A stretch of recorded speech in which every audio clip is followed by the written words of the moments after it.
I'm going to show you guys Rose Cottage. It's one of the oldest parts of Sawcliffe, and we've had some design challenges there, so I want to show it to you guys.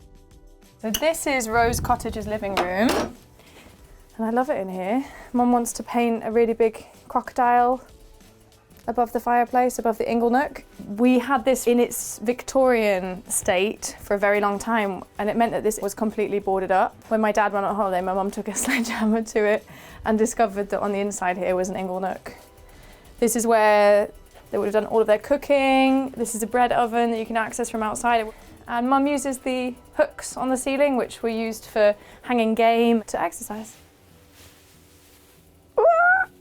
Oh, you can put your back straight like that. So the walls in here are actually green. They look white, but lime plaster is really important in an old house. And when we painted it, it was like a dark green. And I was like, brilliant, I love this dark green.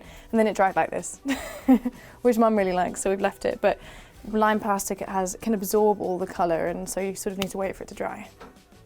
So Rose Cottage is actually my mum's cottage for half of the year, so I think it's like most her style. It's pretty difficult to come in here and not just stay in here and spend all evening in here, because it's just really nice.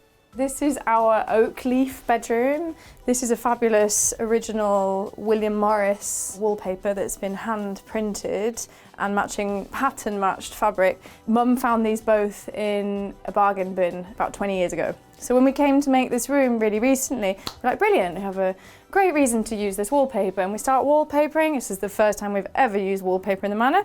Go all the way around and get to here and realise we don't have any left, and then find out it's discontinued. But then Wayne came up with this idea to sort of expand the wallpaper, and we did it, and I love it. I think it's really beautiful.